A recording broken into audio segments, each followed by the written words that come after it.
बिस्मिल्लाहिर्रहमानिर्रहीम। अस्सलाम वालेकुम नाजरीन, मैं हूं मोहम्मद बिलाल और आप देख रहे हैं मेरा यूट्यूब चैनल। उम्मीद करता हूं सब खैरियत से होंगे। अल्लाह रब्बुल इज़्ज़त हम सबको अपने हिफ्ज़ो अमान में रखे और हमारे लिए आसानियां फरमाए।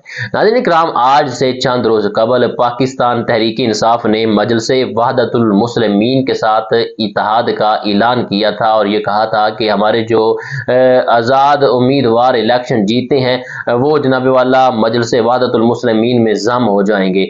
इस ऐलान के बाद, इस फैसले के बाद पाकिस्तान तहरीक इंसाफ के कई ऐसे कारकुनान थे कि जिन्होंने इस फैसले को तस्लीम करने से इनकार कर दिया और ये कहा कि हम इस फैसले को तस्लीम नहीं करते। पाकिस्तान तहरीक इंसाफ की क़यादत ने यह फैसला दुरुस्त नहीं किया।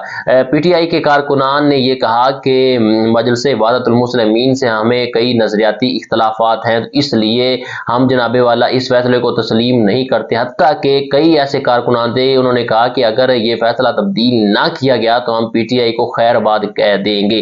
यहाँ मैं एक बात अर्ज करता चलूं कि कई कारकुनान ऐसे होते हैं, वो किसी सियासी पार्टी के भी हों, उनकी सियासी जमात जो फैसला कर दे वो मनोवान तस्लीम करते हैं, वो होते हैं लकीर के फकीर। और कई ऐसे कारकुनान होते हैं कि जो रोक टोक करते हैं, जो फैसला दुरुस्त हो उसको तस्लीम करते हैं और जो गलत फैसला हो उस पर जनाबे वाला वो तनकीद भी करते हैं, वो चाहे उनकी अपनी सियासी जमात का हो या किसी और का हो। तो जहां तारीफ बनती हो वहां तारीफ करनी चाहिए, जहां पे तनकीद बनती हो वहां तनकीद करनी चाहिए और हर कारकुन को ऐसा होना चाहिए।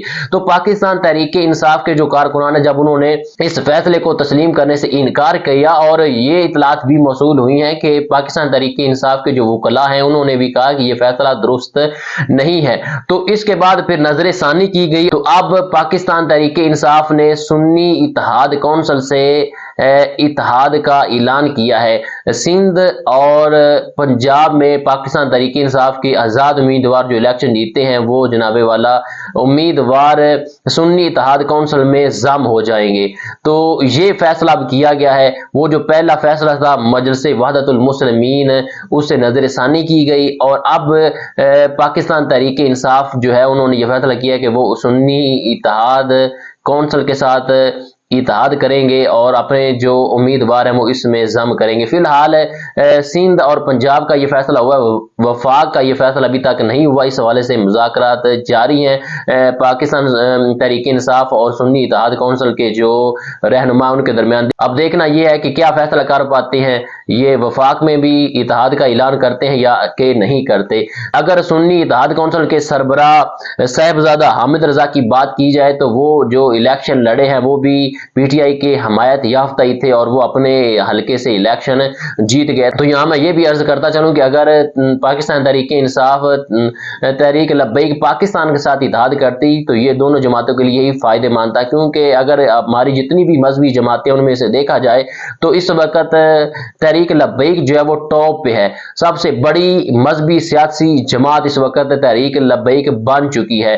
तो ये दोनों जमातों के लिए फायदेमंद था। इससे पहले पाकिस्तान तहरीक इंसाफ का वफद साद रिजवी साहब से मुलाकात भी कर चुका है और साद रिजवी साहब ने 45 नंबर फार्म के हवाले से तहरीक इंसाफ के वफद को ये यकीन दहानी करवाई थी कि हम आप लोगों को जितनी मदद हो सकी करेंगे। और वैसे देखा जाए तो दोनों जमातों का मंशूर भी एक है। इमरान खान भी ये कहते हैं कि हम रियासत पाकिस्तान को रियासत मदीना बनाना चाहते हैं, तो उधर तहरीक लब्बैक का भी ये मंशूर है कि वो निज़ाम मुस्तफ़ा का नफाज चाहते हैं। और इमरान खान भी नमूस रिसालत के हवाले से बड़ा बयानात देते हैं और बड़ा उन्होंने वर्क किया अपनी हुकूमत में। तो जो तहरीक लब्बैक है वो भी नमूस रिसालत के हवाले से बड़े एक्टिव दिखाई देते हैं। तो अगर तहरीक इंसाफ तहरीक लब्बैक के साथ इत्तेहाद करते तो ये दोनों जमातों के लिए फायदेमंद साबित होना था। तो फिलहाल के लिए इतना ही, मिलता है नई वीडियो के साथ, तब तक के लिए अल्लाह निगहबान।